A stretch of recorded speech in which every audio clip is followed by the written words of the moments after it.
महाभारत की गाथा न केवल वीरता और युद्ध की है, बल्कि यह है कर्म, भाग्य और संघर्ष की भी कहानी। और इस संघर्ष के बीच खड़ा एक ऐसा नायक है जिसे इतिहास में एक अलग ही स्थान मिला है। कर्ण, क्या वह सचमुच एक खलनायक थे या उनके दिल में भी नायक की भावना थी? कर्ण का जन्म एक अद्भुत और दुर्लभ घटना से हुआ था।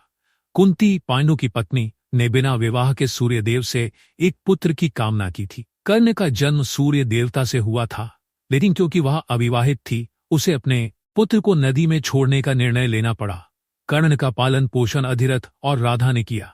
उन्होंने महापुरुषों की तरह शस्त्र विद्या सीखी, लेकिन उनकी पहचान छिपी रही। वह अर्जुन के बराबरी के योद्धा बने, लेकिन उनके पास एक गुप्त पहचान थी जिसे वह कभी जान नहीं पाए। कर्ण का जीवन एक संघर्ष था, लेकिन उनके दोस्त दुर्योधन ने उन्हें वह सम्मान दिया जिसकी उन्हें हमेशा कमी महसूस होती थी। दुर्योधन ने कर्ण को न केवल साथ दिया, बल्कि उसे महारथी बनने का अवसर भी दिया।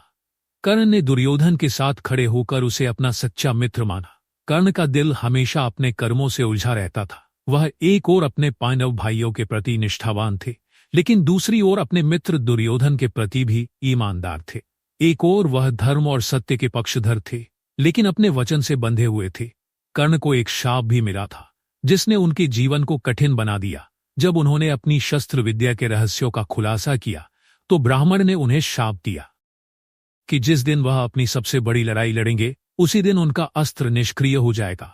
और यही हुआ भी। भीष्म पितामह ने कर्ण को हमेशा सलाह दी थी कि वह पांडवों के साथ रहें, लेकिन कर्ण ने हमेशा अपना मार्ग चुना। वह जानते थे कि दुर्योधन की मदद करना उनका कर्म था, और इसी कारण वह अपनी पूरी ताकत के साथ कौरवों की तरफ से युद्ध में उतरे। कर्ण का अंत महाभारत के सबसे बड़े युद्ध में हुआ। वह अर्जुन से लड़ते हुए घायल हो गए थे, लेकिन उनकी मृत्यु का कारण उनके द्वारा किए गए शाप और भाग्य की विडंबना थी। युद्ध के बीच उनका रथ फंस गया और उस समय अर्जुन ने उन्हें मार डाला। कर्ण की मृत्यु के बाद पांडवों ने उसे सम्मानित किया, क्योंकि उन्होंने कर्ण की वीरता और बलिदान को समझा। वह एक नायक थे, लेकिन साथ ही उनके जीवन में धर्म और कर्म के प्रति उलझने थी। कर्ण का जीवन इस बात का प्रतीक है कि हर व्यक्ति की कहानी सिर्फ अच्छाई या बुराई तक सीमित नहीं होती। उनका जीवन संघर्ष, बलिदान और धर्म के प्रति निष्ठा की कहानी है। कर्ण ने हमेशा अपनी भूमिका निभाई, चाहे वह पांडवों के खिलाफ खड़ा हो या दुर्योधन के साथ। उनका जीवन हमें यह सिखाता है कि कर्म और भाग्य कभी सीधे नहीं होते। यह कर्ण की कहानी पर आधारित एक दिलचस्प और गहरी व्याख्या